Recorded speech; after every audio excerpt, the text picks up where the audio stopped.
Olá, que o vídeo de hoje seja então uma homenagem a Johnson de Angelo Vergetorix, falecido domingo agora. Ele colaborou várias vezes com o meu canal, enviando sugestões, artigos, então fica o meu profundo pesar à família e que esse vídeo seja uma homenagem a ele. No vídeo de hoje eu vou falar sobre a densidade atmosférica e suas ligações com vários outros eventos, como a convecção térmica, refração. Vamos ver a refração em detalhes, por que ela acontece, por que há mudança de velocidade quando eu passo de um meio para o outro. E também vamos ver nas convecções térmicas, quando elas não ocorrem, o grande perigo que isso pode causar em cidades grandes e poluídas.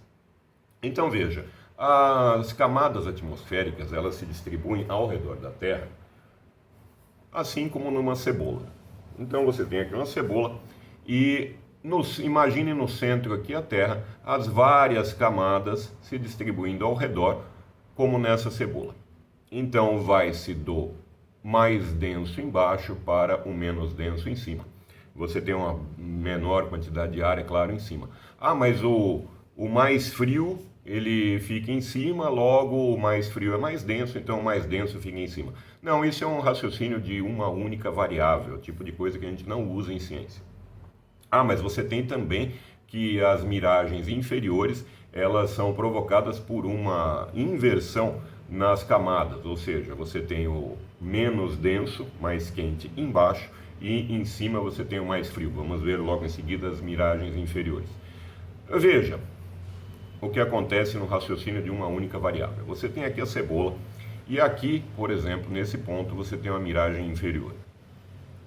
Aqui nesse outro ponto você tem uma inversão por conta de convecções térmicas que provocam uma miragem, uma mock miragem, algo assim, do Sol. Então, uma fada morgana. Então aqui você tem uma fada morgana, por exemplo. Tenho aqui 3 pontos vermelhos. Né? Os pontos vermelhos estão na cebola ou a cebola está nos pontos vermelhos? Então veja, não é por conta de 4 ou 5 exemplos que você vai generalizar uma situação. Então a densidade atmosférica ela não é distribuída do menos denso embaixo para o mais denso em cima por conta da observação de miragens. Veja na imagem seguinte, aqui eu tenho uma estrada de asfalto quente e que provoca essa miragem inferior. Veja que o caminhão ali à frente, ele parece que está espelhado, parece que a estrada se transformou num espelho. Mas ao lado direito e esquerdo da estrada não ocorre essa miragem. Então, visto que a superfície da Terra, do planeta, não é feita de asfalto quente, são fenômenos locais e transitórios que dependem das condições atmosféricas no momento da observação. Então, para se estudar um fenômeno de forma científica, você tem que analisar quais são as variáveis importantes envolvidas. Quando eu fiz aqui, por exemplo, o experimento, a observação da balança de elástico, mostrando que a força com que objetos são puxados para baixo não depende da densidade, mas da massa, houve alguma influência da temperatura. Usei 2 pesos de chumbo. A temperatura ambiente influenciaria de alguma forma na massa dos pesos de chumbo? Não, de forma alguma. Não há alteração. Então a temperatura local eu não vou analisar para essa observação. Para a atmosfera é completamente diferente. Principalmente quando você lida com refração, você tem que considerar uma série de fatores no momento da observação. Então, a pressão atmosférica, a umidade relativa do ar, a temperatura. Eu vou colocar na descrição uma excelente postagem do Vector no Esférica Est, do Hazek, e lá você vai ver nessa postagem que a influência da pressão na refração é imensa, imensa. Então, não se conta unicamente uma variável. Você sobe em altitude, aumenta a altitude, então você tem um ambiente mais frio e assim você tem o ar mais denso. Não, você tem que considerar também que quando você sobe, o volume das camadas vai aumentando. você tem volumes cada vez maiores, assim como você tem pressões cada vez menores. Tudo isso tem que ser considerado numa análise de refração, de estudo da atmosfera. Vamos ver agora então justamente sobre a refração. Aqui eu tenho um conjunto que dá para fazer algumas observações bem interessantes de óptica. Então, uma lente convergente,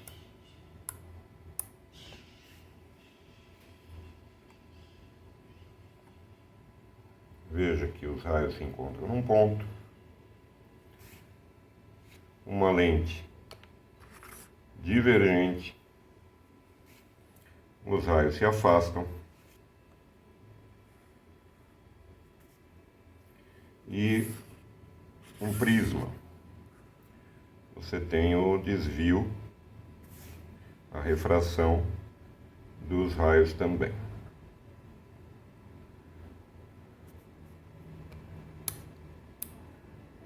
Então a refração é justamente esse desvio que ocorre na luz ao passar de um meio para o outro, alterando a sua velocidade.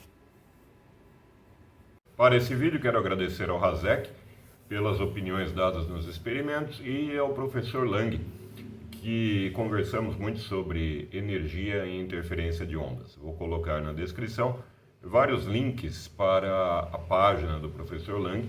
Deem uma olhada lá, é sempre muito interessante. O ângulo de incidência e o ângulo refratado, assim como os dois índices de refração dos dois meios, estão relacionados pela lei de Snell. Vamos ver então a mudança de velocidade da luz quando passa de um meio para o outro. Por que ocorre essa mudança de velocidade? Veja, aqui eu tenho uma caixa de acrílico. Imagine que a onda incide aqui. Então, ao incidir aqui, ao passar pelo acrílico, ela vai ter uma alteração de velocidade. Sua velocidade vai diminuir. E ao sair do outro lado do acrílico, ela volta a ter a velocidade original que tinha no ar. Por que isso acontece? É bastante estranho, né? Então a onda perde energia, depois ganha de novo. O que exatamente aconteceu ali? Veja que quando a onda atinge o acrílico, ela vai fazer oscilar os elétrons do acrílico e ali cria-se um outro campo eletromagnético cujas ondas estão na mesma frequência da onda de luz, mas em fases diferentes. Ou seja, cria-se uma interferência destrutiva que vai fazer diminuir a velocidade da onda resultante. Então, ao atingir aqui o acrílico, ocorre esse fenômeno. Veja que as duas ondas, quando interagem, se interferem, na onda resultante você vai ter uma menor velocidade. Resta saber o que houve com a energia nesse processo. Ou seja, se houve uma interferência destrutiva de ondas, a energia foi anulada ali também, a energia sumiu. Isso, de alguma forma, fere o princípio da conservação de energia?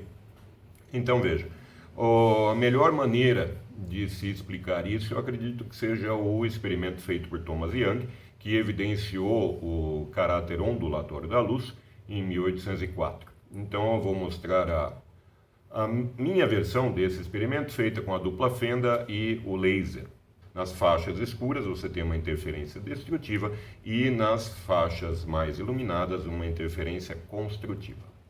O experimento de Thomas Young, que evidenciou o caráter ondulatório da luz, consiste em se dividir um raio de luz por ação de um obstáculo muito fino, ou uma dupla fenda, e verificar o padrão que forme um anteparo do outro lado do obstáculo. Esse padrão é aquele esperado na interferência construtiva e destrutiva de ondas. Repare que ao centro devemos ter a maior intensidade luminosa por conta da interferência construtiva de várias frentes de onda. Você vê agora o aparato montado. Repare no laser passando pela dupla fenda. Agora o caminho do laser chegando à parede oposta, a uma distância de aproximadamente 4,5 metros. Você vê então a interferência construtiva das ondas de luz nas partes iluminadas e a interferência destrutiva das ondas de luz na parte escura. Repare que exatamente no centro você tem uma área muito mais luminosa. onde há uma interferência construtiva muito maior das frentes de onda. Quando a luz passa pela dupla fenda, as partes iluminadas, elas são mais iluminadas do que quando passa por uma fenda simples. Então a energia ela não é perdida, mas é redirecionada. O que se perde em interferências destrutivas é ganho em interferências construtivas. E assim não se fere o princípio da conservação de energia, e a energia, na verdade, ela não é perdida, ela é realocada. Acredito que uma boa comparação seja a patinadora, que altera sua velocidade apenas mudando a posição do corpo, sem precisar dar impulso ou frear para fazer isso. O encontro de duas ondas ao longo de um meio não altera as ondas individuais. Vamos ver agora por que ocorre a variação na direção de uma onda de luz quando ela atinge um outro meio diferente daquele em que ela estava. Ocorre então ali uma variação de índices de refração e a onda muda de direção, como vimos no começo desse vídeo, e passeia um laser por um prisma. Então houve a alteração de direção do raio. Veja que a analogia com soldados marchando em uma fileira rígida não é suficiente, não dá conta dessa explicação, porque partes diferentes dessa fileira teriam diferentes velocidades em um único meio. Então não tem sentido essa explicação. Se eu usar também o princípio de Huygens, veja que você tem ali várias frentes de ondas que se sobrepõem, fazendo interferências construtivas. Se eu ligar esses pontos em que ocorrem essas sobreposições, eu posso ter diferentes variações de direção. Então não há uma única variação de direção em que a onda seguiria. Ela pode seguir em várias direções. Então o princípio de Huygens também não dá conta dessa explicação. O que acontece é o seguinte, que a onda de luz antes de atingir o vidro, ainda não provocou nenhuma alteração no campo elétrico ali, na distribuição das cargas elétricas no vidro.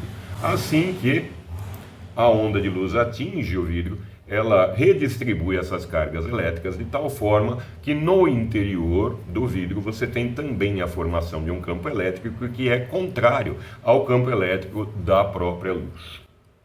Então, usando as equações de Maxwell, duas delas, a gente pode estudar isso com mais profundidade, mas basta perceber que o vetor campo elétrico tem ali na superfície de contato entre os dois meios uma componente que é paralela e uma componente perpendicular, formando ali então um vetor, e sempre esse vetor será perpendicular à direção do movimento de luz. Quando ocorre essa interação entre campos elétricos, a componente paralela, ela continua do mesmo tamanho. Em compensação, a componente vertical, ela é alterada, ela fica menor, por conta justamente dessa interação entre os campos elétricos. E agora eu tenho, na flecha vermelha dentro do vidro, uma outra direção, porque a componente vertical agora é menor. Então as miragens, elas precisam de pontos específicos onde há condições climáticas, atmosféricas necessárias para que elas ocorram. Isso acontece com frequência em certas partes do mundo. Você tem ali no Estreito de Messina, por exemplo, recentemente foram divulgadas fotos de navios flutuando na Cornualha. Então, alguns pontos nos polos você tem mais miragens, por conta justamente dessas inversões térmicas que ocorrem. Você tem nessa imagem uma miragem superior. Veja que o raio que sai do objeto, ele é refratado nas diferentes camadas, com densidades diferentes, e pela linha divisada do observador parece que o objeto está muito mais acima do que ele está na realidade. Esse tipo de miragem é responsável pela formação dos navios que flutuam. A lenda do holandês voador pode ter vindo justamente daí, de uma miragem. Já nas miragens inferiores, então você tem o ar mais quente embaixo e ele vai esfriando conforme aumenta em altitude e se torna mais denso. Essa inversão, então, forma as miragens inferiores, muito observadas em estradas com asfalto bastante quente. Então as miragens, elas ocorrem em condições bastante específicas. Veja que ao lado da estrada, ao lado direito e esquerdo, não está ocorrendo miragem, porque você tem aí uma distribuição padrão de densidade atmosférica. Já a Fata Morgana é uma miragem superior muito mais complexa, ela precisa de um duto de ar para acontecer, então você vai ter uma camada mais quente, menos densa, entre duas camadas mais frias, mais densas. Veja nessa imagem, o duto de ar ele está bem visível entre as duas camadas mais frias. Usei o artigo que vocês estão vendo para esse vídeo de dois físicos espanhóis. Eles tiraram fotos ali na Galícia e analisaram vários tipos de miragens. Retirei essa parte do texto para que fique bem claro como as condições climáticas são importantes na análise de uma miragem.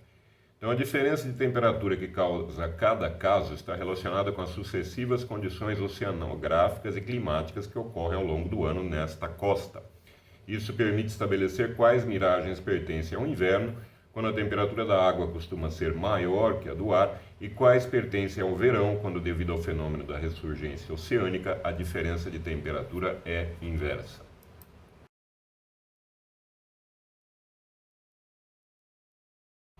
Essa é uma das imagens do artigo.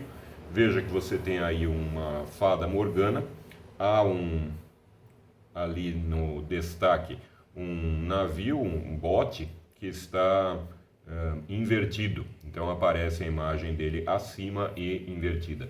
Essa é uma miragem do tipo Fata Morgana. Então veja que há uma grande diferença entre a miragem e a ilha. Aqui você tem também uma miragem inferior. Ela foi tirada quando a água estava com uma temperatura entre 9 e 10 graus Celsius e o ar estava com uma temperatura de 5, 6 graus Celsius. Então a água mais quente que o ar, provocando essa miragem inferior.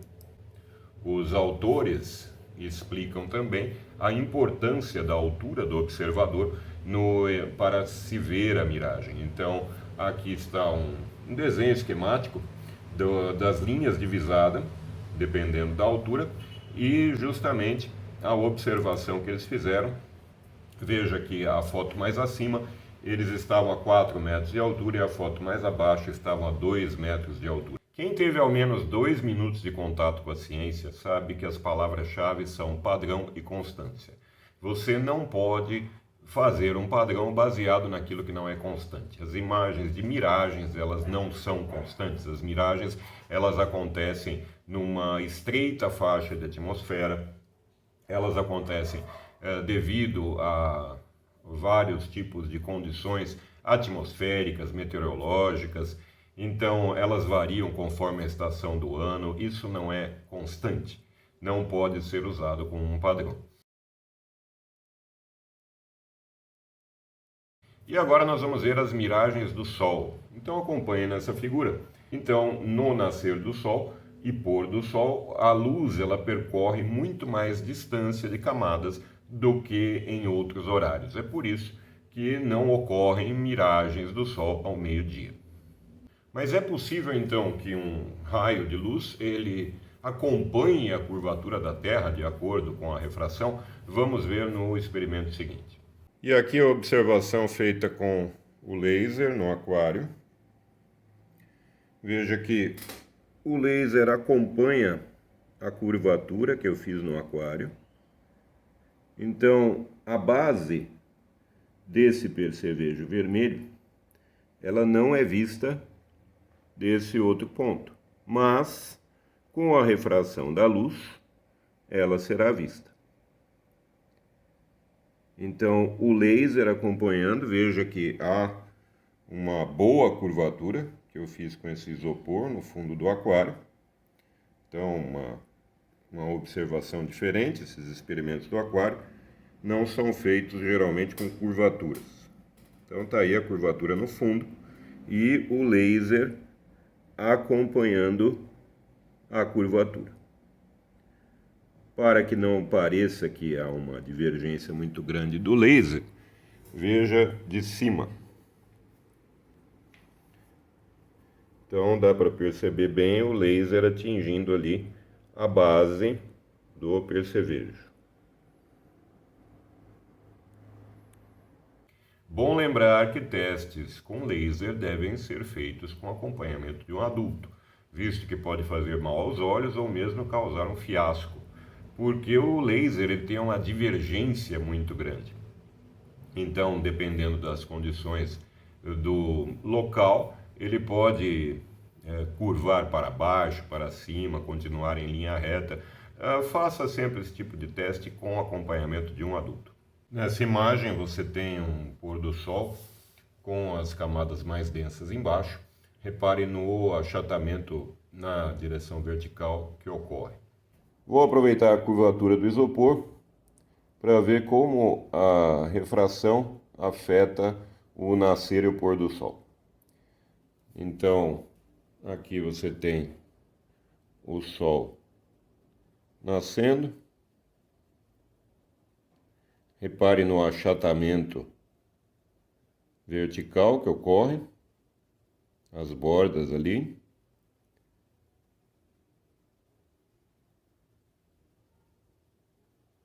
E o sol nasceu. O mesmo efeito para o sol se pondo. A camada mais densa embaixo, menos densa em cima. E o achatamento vertical. E aqui, miragens do tipo MOC, veja que há uma alternância de camadas. Então, há uma mistura de camadas com menor densidade e maior densidade, e o que provoca esse achatamento na direção horizontal. Nessa imagem você vê que próximo foi colocado um balão para medir a temperatura no local, e você tem aí uma grande inversão térmica a partir de 700 metros. Até aproximadamente 900 metros ocorre essa inversão. Vamos ver agora a reprodução de uma miragem do tipo MOC do pôr do sol. Tenho duas caixas de acrílico aí. Na sequência, uma camada mais baixa de água, em seguida querosene e depois água de novo. Ou seja, uma camada menos densa entre duas mais densas, uma inversão da densidade. Vamos ver como ficaria o pôr do sol nesse caso. Então veja que há agora um achatamento na direção horizontal nas várias camadas.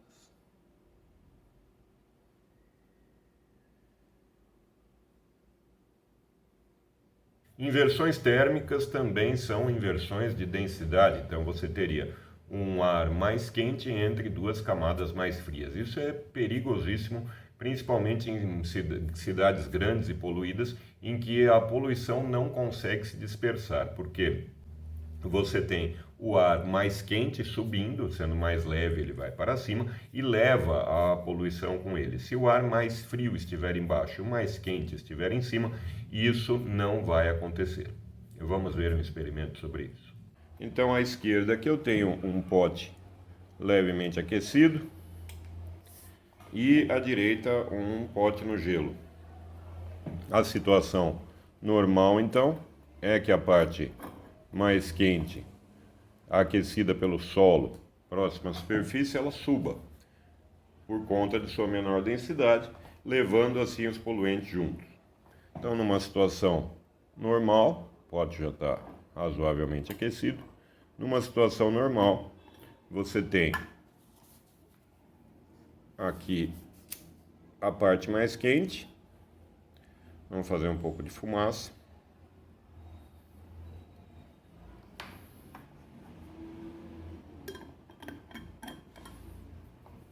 Aí a parte mais quente, a fumaça representando a poluição.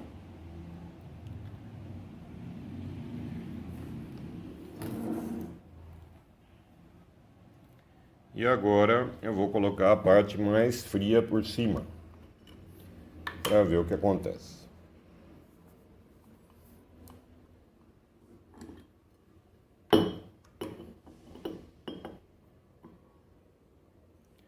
Repare que a fumaça sobe, preenchendo também a parte de cima.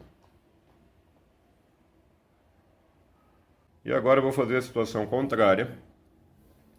Vou colocar Já tem até um pouco de fumaça aqui. Desembaçar o vidro. A parte mais fria vou colocar embaixo. E a parte mais quente em cima.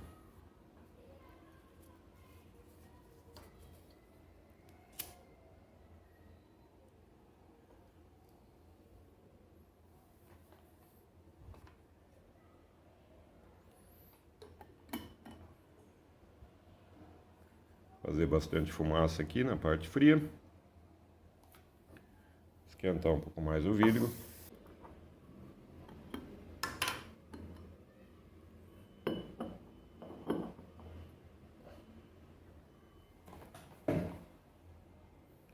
Repare que a fumaça ela não sobe.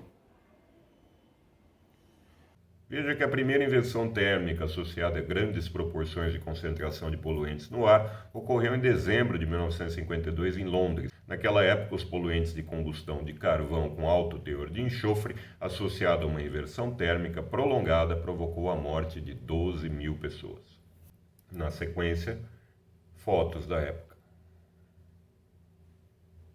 E aqui uma foto de Almaty, no Cazaquistão, onde ocorre esse mesmo problema.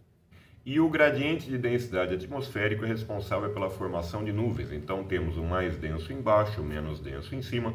O ar mais quente e úmido ele sobe, chegando mais acima ele esfria e desce, formando correntes de convecção. Justamente essas correntes que formam nuvens como cúmulos nimbus, que você vê aí na sequência. Essas correntes de convecção podem ser tão fortes que dentro da nuvem já há uma grande formação de granizo que pode atingir inclusive aeronaves a uma certa distância. Na sequência você tem imagens de aviões que passaram próximo ou chegaram a entrar em uma cúmulos nimbus. Está aí então o vídeo sobre densidade atmosférica, refração.